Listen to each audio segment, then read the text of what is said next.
Kagabi po ako si Mikey Riquez at ito ang investigador. Sa ating programa ngayong gabi, aming ibibisto sa inyo mga menor de edad na GR o sinagip ng investigador, aktor politiko. May kinalaman nga ba sa istoryang ito? Sabi niya, iinom kayo, tapos diskarte na niyo na mabubuti yung customer para magkapera daw kami. Tapos pinasuot kami ng yung sexing damit. Pag nakabayad ka na ng 3-5, pwede mo na raw silang mailabas. Hindi raw niya ito kilala ng personal, pero ang tinutukoy niyang may-ari kilalang politiko sa Mandaluyong. Sir, kayo raw po may-ari. Mga mamang pulis naka-duty bilang mamang driver. Silang mga mamang pulis na mamang driver pa ng mga kolorum.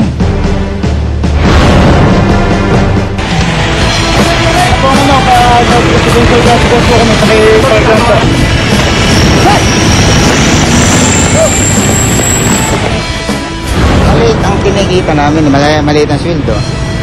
Eh, isang oras lang naman kami rito. After that, uwi na kami. Kakaibang pila sa customs, listado sa aming kamera.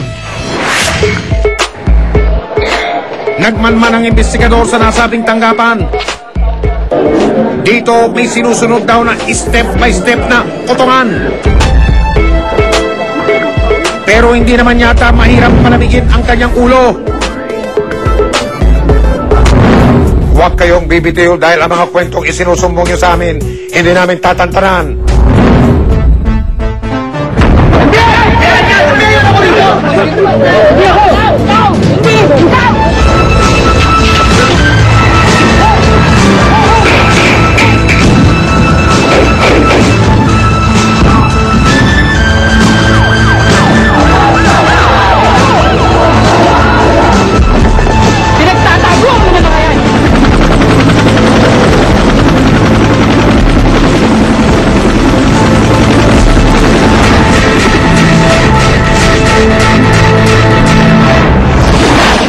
Tatlong menor de edad na Cebuana na isipang makipagsapalaran sa Maynila. Swerte at nakakita agad ng trabaho, pero palas din pala dahil sa pinagawa sa kanila.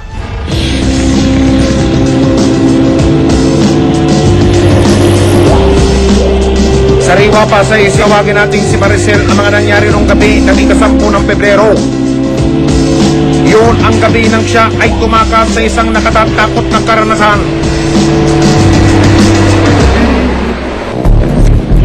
Noon lang daw naramdaman ni Maricel na siya ay nag-iisa.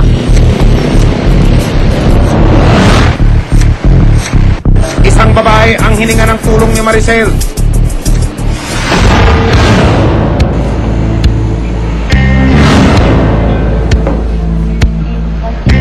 Dinala siya sa City Social Welfare and Development at sa pulisya ng Mandaluyong. Dito isinalaysay niya ang mga pangyayari. 16 na taong gulang si Maricel. Mula sa Cebu nagpunta siya ng Maynila kasama ang 3 niyang kaibigan ng mga menor de edad din. Nirecruit daw sila ng isang nakangalang Mirna para magtrabaho sa restaurant. Sabi po niya, may trabaho daw dito sa Maynila. Ang trabaho daw ay waitress. Pero imbis na sa restaurant, dinala raw sila ng recruiter sa Daris Den, isang bar sa Mandaluyong. Ginawa kaming GRO. Sabi niya, iinom kayo, tapos diskarte na niyo na mabubuti yung customer para magkapera daw kami. Tapos pinasuot kami ng yung sexing damit. Alam po, malapit lang po sa Unang araw pa lang daw ng trabaho, hindi na masikmura ni Maricel. Tinawakan po ang legs ko, tapos po dito. Hindi po ako sanay ng ganung trabaho, kaya po ako tumakas. Naiwan daw sa bar ang kanyang mga kaibigan. Nabanggit din ni Maricel kung sino ang alam niyang may-ari ng Daris Den. Hindi raw niya ito kilala ng personal, pero ang tinutukoy niyang may-ari kilalang politiko sa Mandaluyong. Noong araw na mga puso, pinagplanuhan ang gagawing rescue operation sa mga kaibigan ni Maricel. Naghanda ang CSWD at ang mga pulis Mandaluyong. Delikado siya kasi hindi natin alam kung ano pa yung pwedeng gawin, ipagawa sa kanila nung manager nung club na syempre mga minors ito.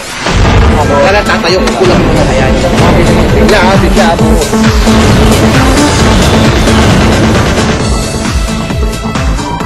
Para matiyak na naroon nga ang mga dalagita, nagmanman muna ang investigador sa Daris Den. Maya-maya pa, nakita namin ang babaeng ito. Sumunod namin nakita ang dalawang babaeng ito. Dito nakumpirma na narito pa nga ang mga kaibigan ni Maricel. Pumasok ang mga asset ng investigador sa loob ng Daris Den. Tinanong ko mga babae ko ilang taon na sila. Ang sabi nila 18 daw at 19. Ganon din yung sabi ng manager. Para kumita, kailangan daw uminom ng beer ang mga bata. 50 pesos ang komisyon nila sa bawat bote ng beer. Ang mas nakakagulat, pwede raw ilabas ang mga bata sa halagang 3,500 piso. Yung 3.5 daw para daw pag nilabas mo yung babae, bayad daw sa bar at saka sa babae. Pag nakabayad ka na ng 3.5, pwede mo na raw silang mailabas at makipagtalik na sa kanila o makipag-sex na. Ilang sandali pa sumugod na ang CSWD at pulis.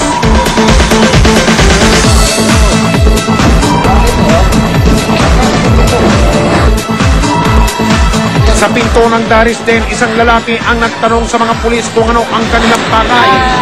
Meron po siya report po sa meron na po mga management na katataw sa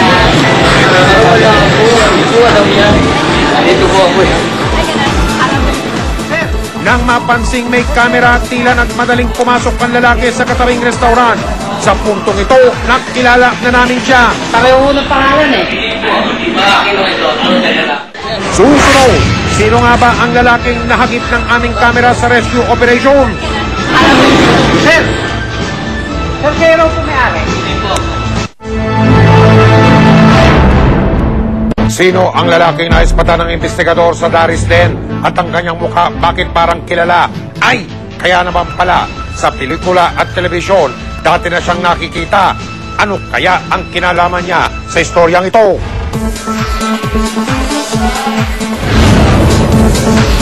Isang minor de edad ang nakatakas sa bar sa Mandaluyong. Siya at ang kanyang mga kaibigan itinutulang daw sa prostitusyon. Kaya nagplano ng rescue operation ng CSWD, ang mga pulis Mandaluyong at ang investigador.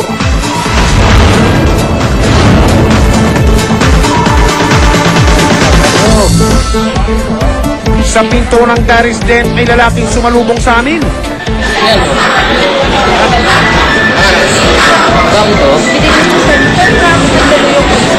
Dito na namin nakilala kung sino ang misteryosong lalaki.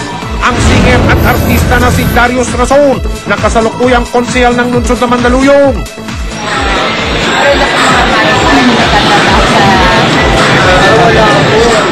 Dito po ako eh. ay ganun, alam mo Sir! Sir, kayo raw po may-ari? Hindi po ako. Kayo raw po si Sir Darius Rason? Akin mo ito. Eh, pareho ng pangalan eh. Akin mo ito. Ano ka na lang? Sabi may minus daw ka na ano? Ang pinasukan ni Konsehal, kusina ng restaurant na may pangalang Grill Den sa Daris Den.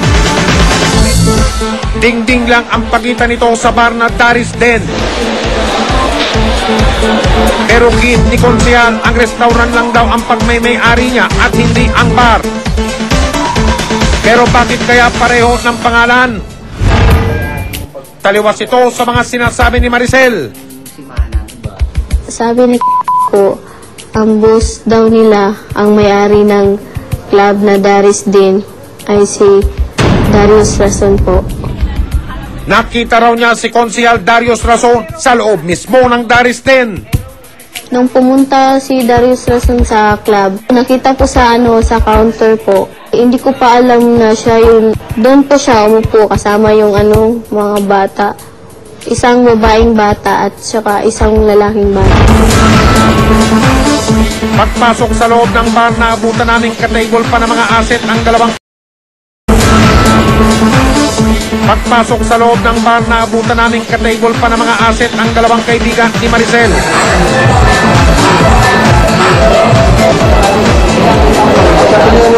Kinausap naman ng mga pulis si Elisa Azucena, ang sinasabing floor manager ng bar. Kung meron po tayong alleged report na meron po kayong mga minors na nagkatrabaho po dito sa club. Narito rin ang di umano'y nag-recruit sa mga bata.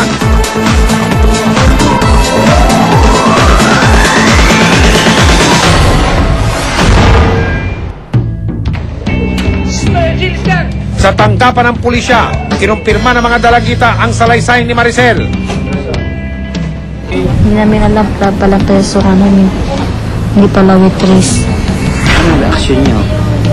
Nagulat lang kami. Tapos sinabi namin sana hindi lang tayo pumunta dito. Kahirapan daw ang nagtulak sa kanilang magtrabaho sa Maynila. Isang araw kakain namin isa lang. Pang umaga lang kakainin namin sa isang araw. Iba-iba naman ang sagot nila tungkol kay Konsehal Darius Rason. Ano daw siya? May-ari daw? Ko po kasi nakikita yun eh. Sa lang, sa poster nakita ko siya. Pero hindi ko po siya kilala sa totoo lang. Yung nanay lumapit sa akin, dinala niya yan sa akin yung 4. Kinuha ko yung pangalan, tinanong ko pa nga, baka minor de edad yan. Sabi 18 yan, maliliit lang. Pinanintigan naman ni Elisa na waitress talaga ang trabaho ng mga dalagita. Kaya lang sila, gusto rin nila. Pagka may customer na nga sa lobby, kusang yan sila umuupo eh. Talaga lang, ha? Kasi pag...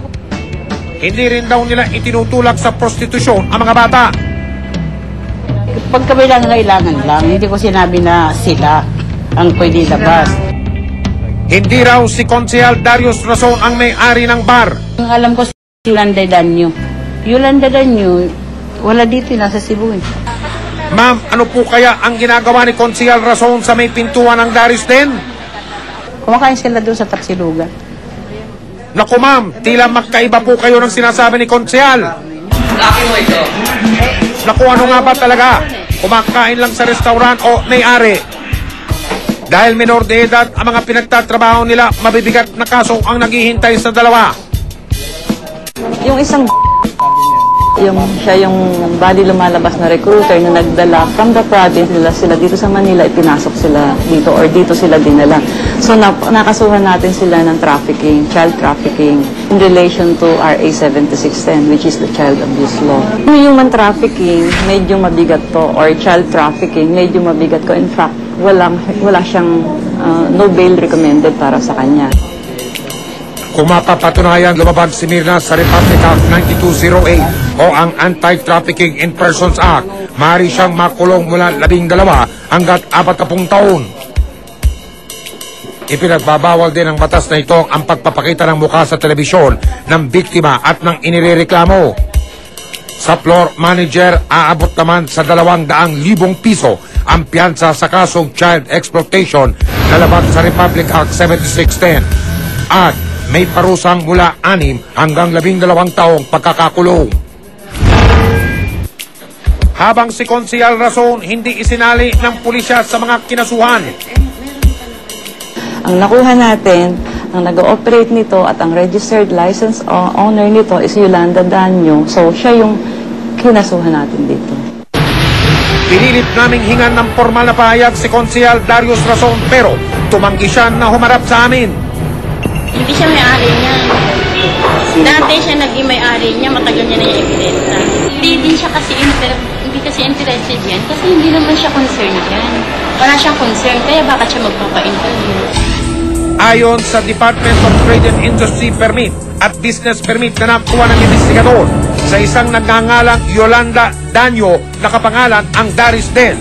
Makikita sa mga permit na iisa lang ang pangalan at permit ng establishmento, restaurant man at bar.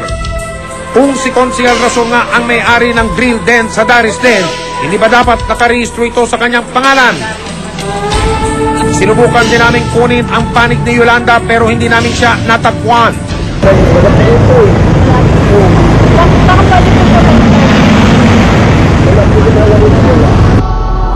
Nagtanong-tanong din kami sa mga residenteng nakatira malapit sa Darius Den.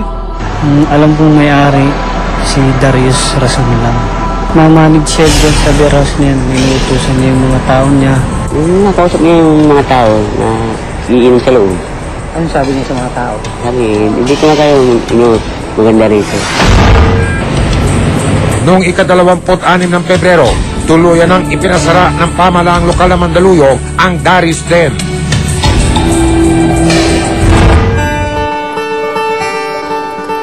Sa kasalukuyan, nasa pangangalaga ng DSWD ang 4 na dalagitang nasagip. Sumasailalim sila ngayon sa counseling o pagpapayo. Dapat ipaliwanag sa kanila ng gusto na ang pinasukan nilang trabaho ay hindi nararapat sa ganong edad na kung saan sila ay dapat ay nag-aaral, dapat sila ay nasa pamilya nila.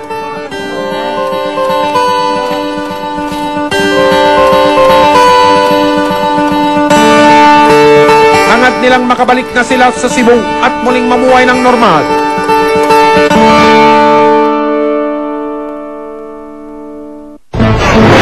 Susunod mga mamang pulis, mamang driver din. Ano, pulis? Pulis yan, oh. Puro pulis naman talaga lahat ng yan. Mga? Pulis. Pulis? Pulis Makati. Pulis Makati.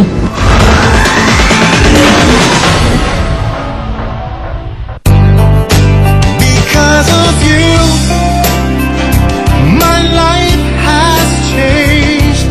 Thank you for the love. Driver at namamasada kahit walang practice. Itong araw lang to. Si Mamang Pulis, ang imaheng nais ng Philippine National Police na makita ng publiko ay yung maasahan, madaling lapitan, makatao, at may takot sa Diyos. Isinasabuhay kaya ito ng mga kakaibang pulis na nakilala ng investigador. Silang mga mamang pulis na mamang driver pa ng mga kolorum.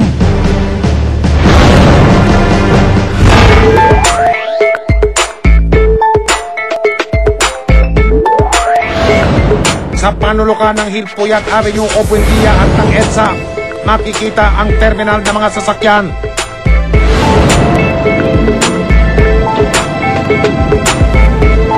Ang kanilang ruta mula sa gasolinahan hanggang kalye ng Jupiter sa lungsod ng Makati.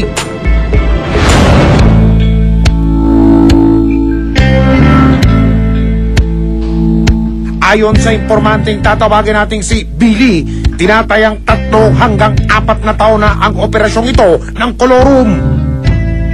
Sa araw-araw na dumadaan ako dyan, bali nakikita ko sila sa may malapit sa may mismong Shell station na nakaparada. Napagaram ako na mga pulis pala na bumabiyahe papuntang Reposo. At tila hindi naman itinatago ng mga pulis ang kanilang sideline. Kung sa kalye, sila ang tagapagpatupad ng batas trapiko.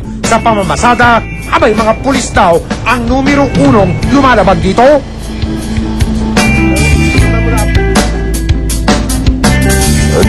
Napapansin ko din sa kanila minsan kumaka-counterflow pabalik. Parang nag-uuna sila papunta Shell Station sa may Buendia para kumuha ng pasahero. At paano naman mababali ang gusto ng mga nakahari kung ang otoridad na dapat sumasaway sa kanila, kanilang katsami? Minsan hindi sila hinuhuli. Kumbaga narinig ko siya na nag-starter na kabaro daw, kabaro. Parang mga poste lamang na dinadaanan ang mga polis o mga traffic enforcer sa Makati. At ang iba pang ang police driver, tila may special banding pa sa operatiba. Ang sweet nila, di ba? Ang isang ito na miyembro ng MAPSA, panalo talaga. Ang kolorong na sasakyan na tila nasiraan, kanya pang tinulungan. Pero sino nga ba ang pinakahari nila?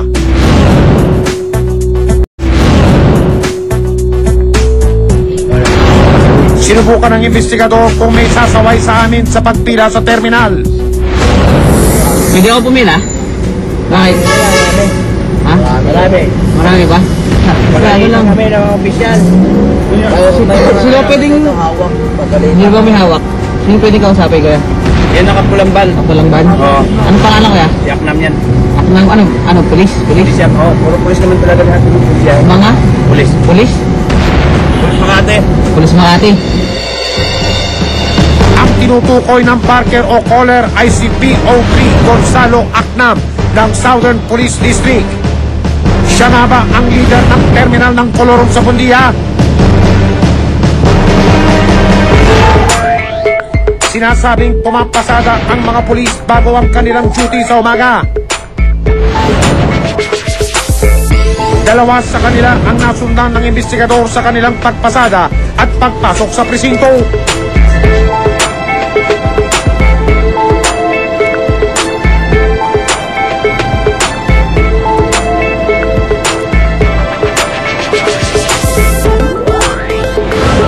Sa hinaba-haba ng pasada, sa presinto rin ang tuloy ng mga driver. Ang sasakyang may plakang KCG 597 pumasok sa Makati Central Police Headquarters. Ang sasakyang may plaka na XPE 286 na pagmamay-ari daw ng isang miyembro ng bomb squad ng Makati sa Central Headquarters rin tumuloy. Hindi raw may pagkakaila na ilan sa mga police driver na ito umaabuso. Ayala! Si Totoy, isang barker o caller na mga pumapasadang Colorum sa Quezon Avenue MRT Station. Ako po ay nagtatawag dun sa Quezon Avenue MRT. Wala pa akong FX. Sumakay po yung mga pasahero sa taxi. Yung taxi na po yan, bigla po itong dumating si FX po na 399. Pinalipat niya po yung pasahero sa kanya. Yun po, ayaw po bumaba yung mga pasahero kasi kasakay na po sila. Pinalis niya na po. Sige, sabi niya, umalis ka na. Bumaba po siya. Wala pa po niya sinuntok dito sa ulo, sa likod. Sa takot sa pulis, diretso kagad sa Investigador Action Center si Totoy. Alam ko kasi, kanya lang po ang makakatulong sa akin eh. Kasi kung magreklamo po ako sa pulis, wala pong mangyayari doon eh. Ang tinutukoy ni Totoy na police driver, si PO1 Eli Santos ng Station 8 ng Central Police District. Kaya imbis nagkumanda ang imahe ng mamang pulis na ito, siya pa ngayon ang kinatatakutan. At dahil yan sa Pangungulo Room, ha? Sus, Mariosep! Susunod, police, kahit matinik at mabilis, hindi kayo makakalagpas sa investigador. Wala naman kong ginagawa. Hindi sabi mo lang. Sabi na... Wala ka pa, pinupupok. Hey!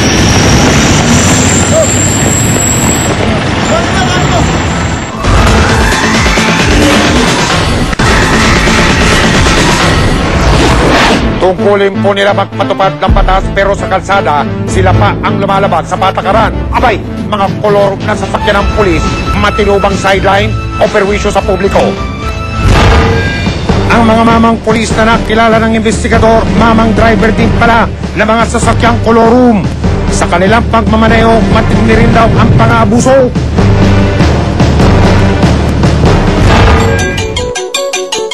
Sa Land Transportation Office o LTO, nangalap kami ng impormasyon sa mga sasakyang aming nakunan. Ilang pangalan ng pulis ang lumabas na may-ari? Sa tanggapan ng National Police Commission na kumpirma namin na ang mga mamang driver ay mga pulis Makati, pulis Maynila at pulis Quezon City. Sa tanggapan ng Land Transportation Franchising and Regulatory Board, inilapit ng investigador ang kaso ng mga pulis na nangungulo room. Wala nga pahintulot ito ng mga Certificate of Public Convenience or Conveyances. Bukod sa hindi sila illegal yan, hindi sila nagbabayad ng buwis, ito yung kahinga naman ng anay ng transportasyon, lalo na yung mga jeepney operators, bus operators, taxi operators, kasi nakaka-affect yan sa kanilang hanap buhay. Normally is above the law here, no po? Lalo-lalo na kung kayo po ay nagpapatupad ng batas, you are a peace officer. Yung pinakamabigat pong kaso ang gagawin natin sa kanila bilang pulis, yun ay grave misconduct. At kapag nakita po natin na talagang ginagamit nila yung pagkaano nila, pagkapulis nila, that is abuse of authority. Pagka naman sila ay pinababayaan nila yung trabaho nila, that is a neglect of duty. At sila ay nagmumoonlighting. Bawal po yun bilang pulis. Pinano ng LTO, LTFRB, NAPOLCOM at Presidential Anti-Colorum Cotong Task Force ang operasyon na tutuldo sa iligal na pamamasada. Wala na, maski may pasahero o wala, nandun sila, pumipila, they are already tantamount for colorum operation.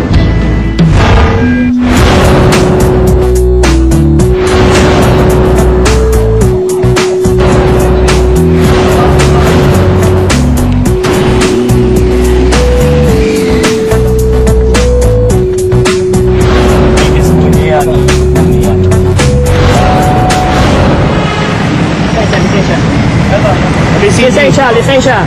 Sabi mo. Lisensya mo. Sa umpisa, isang pulis ang pilit na nanlaban.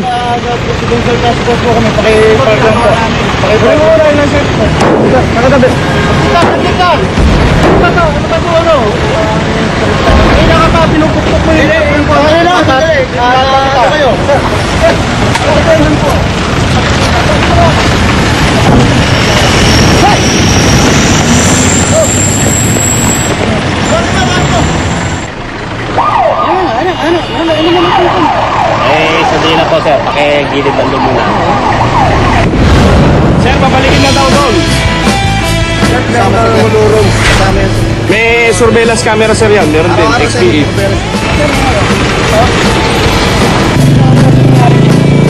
Ano nangyari niya pa? ORCR na sir. ORCR, bilhin mo yung ORCR. Patamino! Wala na, nakuha na nga namin yung yung tinuturo yung 412. Meron namang mga nakiusap. Lisensya mo, lisensya mo. Puliso kayo? Puliso ka, saan mo kayo assign? Mag-respeto na lang mo tayo ng uniforme ta, no? Pakibigay nyo po yung Pakibigay nyo na yung muna yung lisensya nyo ta. Hindi naman nakaligtas ang parker sa pagtatanong ng mga operatiba. Ngayon lang ko dito, extra lang ko. Yung tira si Sir Aknam mga Sir ano? Aknam. Aknam? Sino yung Aknam? Pulis ba yun? Pulis siguro, hindi ko alam po kung pulis ba yan. Tinikitan at inimpound ang mga sasakyang nahuli sa operasyon. Pwede mamaya kasi pulang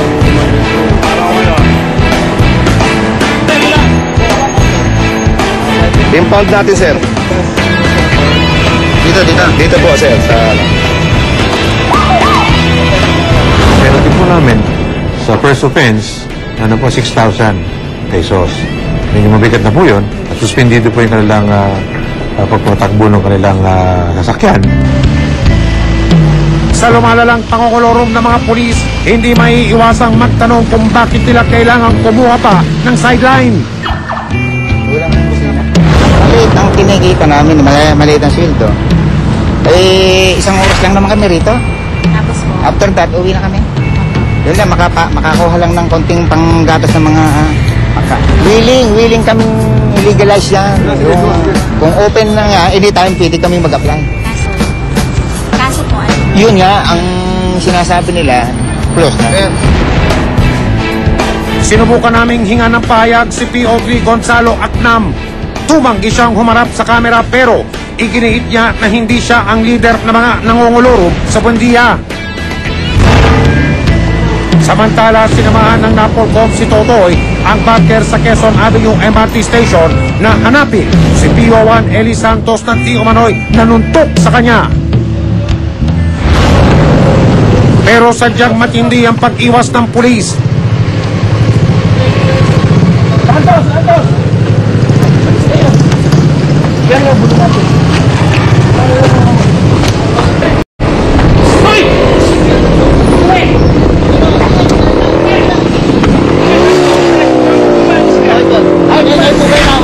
Kala ko. Kailan ka dito? Kala ano ka? Tama ba yung ganun? Kala ko matakbo ka sa amin. Ha? Ha? Ba't tumatakbo ka? Kala ko po.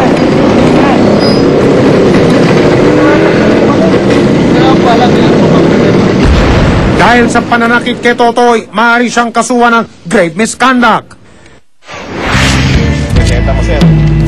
Maganda man ang hangarin ng ibang mamang pulis, hindi maitatangging illegal ang kanilang ginagawa.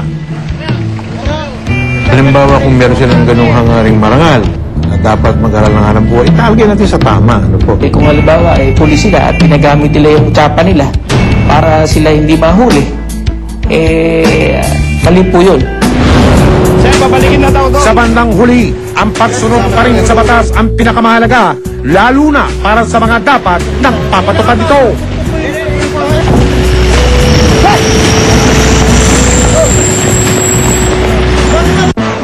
Susunod, step by step na lagayan aming nakunan.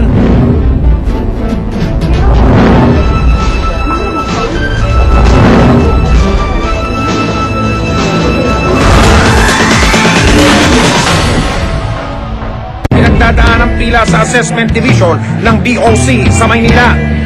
Kailangan maglagay ka ng para sa kanila.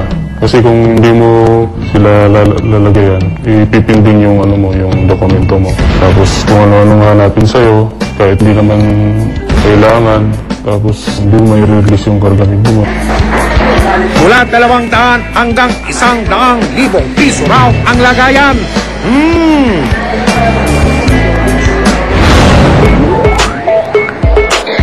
Nagmanman ang investigador sa nasabing tanggapan. Dito may sinusunod daw na step by step na kotongan. No choice na raw ang mga broker o ahente ng kargamento kung di magbayad sa prosesong ito. Step number 1, magpunta muna kay Kuya. Bida raw ni Kuya, siya na ang bahala para mapadali ang pagpaproseso ng mga papeles. Ang bait mo naman, sir. Libre ba ito? Naloko na. May bayad pala ang kabaitan niya. Pinakamababa na dun yung 50. Yung iba, 40. Sackler, 20. Pero kung pinaka-standard, 50 na yun. Okay. Punta na tayo sa step number 2, sa import commodity expert. Sa una, tila sinusuring mabuti ng lalaking ito ang papeles. Pero maya-maya pa,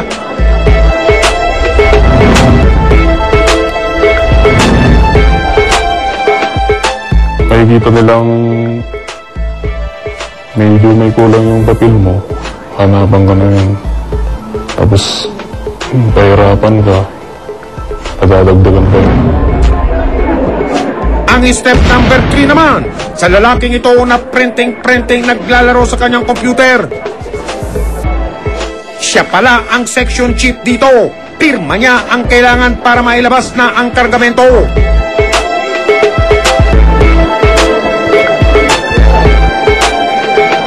Ilang saglit pa, inihulog na ng broker ang pera sa drawer.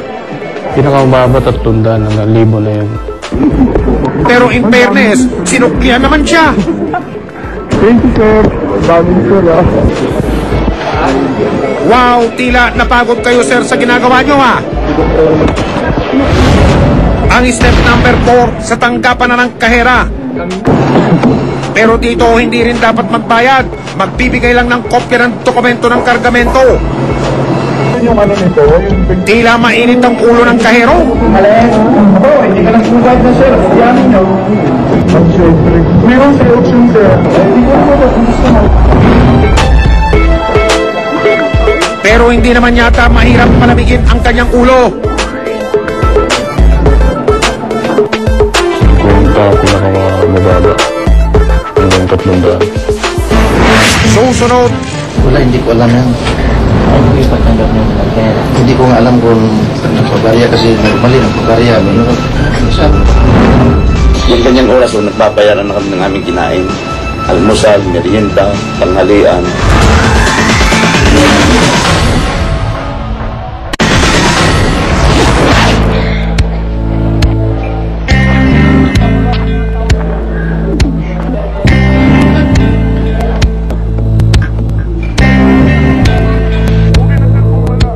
Matapos namin makunan ang step by step na bayaran, tumiretso na kami sa tanggapan ni Commissioner.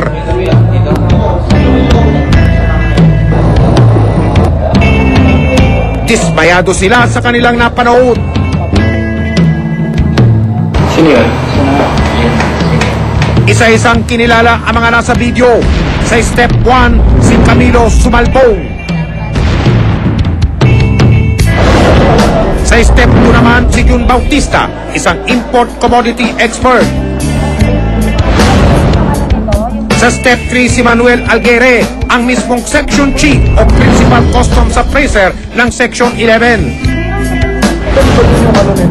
At sa step 4, ang kahero na si Bienvenido dating galing.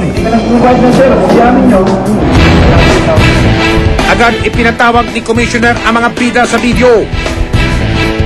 Dumating sina Bienvenido dating galing at Manuel Alguere. Hindi makapaniwala ang dalawa sa kanilang nakita. Napangangak kami sa kinatwiran ni Ginoong Alguere. Wala, hindi ko alam yan. Ayaw mo yung pagtanggap ng hindi ko nga alam kung nagpaparya kasi normally nagpaparya. Ha? Tignan nga natin ulit kung pinaryahan lang niya talaga ang pera.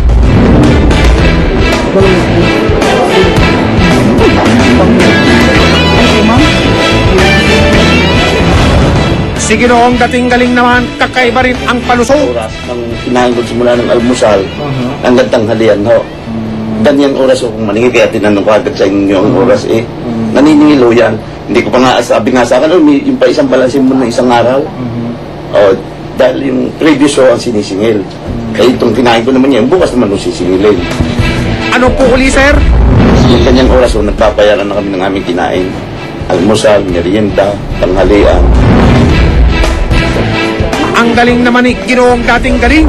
Siya na ang may utang, siya pa ang tinabayaran. Ayon sa pamunuan ng Bureau of Customs, walang dapat bayaran sa Assessment Division. Sa bangko na raw dapat magbayad ng mga broker at ahente, ipapakita na lang sa BOC ang resibo. Dahil sa pangungulekta, kasong administratibo raw ang isusulong ng Bureau of Customs laban kina Bienvenido dating galing at Manuel Alguere. During the height of the investigation, kung makikita natin deliberate, no, it will amount to dismissal. Ganyan po mangyayari. That's the maximum, no? Kung minimum nakakita, depende po yan sa investigation, no? They will be suspended for 6 months. Samantala, ang nasa step 1 na si Camilo Sumalpong, hindi raw empleyado ng BOC. Dapat itong driver na to, hindi na papasukin dito. Naikpikan po natin sa polis. Mga ganun kamag-anak, pamangkin, hindi dapat papasukin dito. Ang nasa step 2 naman na si Jun Bautista, hindi rin pala taga-customs. Kawani pala siya ng Association of Petrochemical Manufacturers of the Philippines o APMP, isang pribadong kumpanya na otorisado ng BOC para tumulong sa pagsuri ng mga kargamento.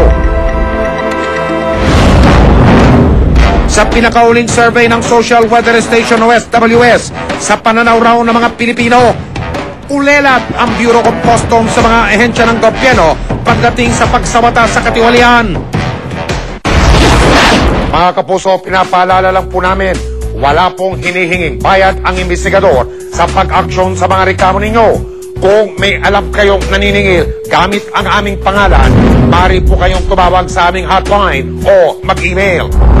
Hanggat may numalya, hanggat may napi, patuloy tayong umaksyon. Kaya makipagtulungan po kayo sa investigador, ang mga abusado at ang mga manloloko. Huwag natin tatantanan. Hanggang sa muli, ito ang investigador. At ako po si Mike Enriquez, proud to be Kapuso. Investigador!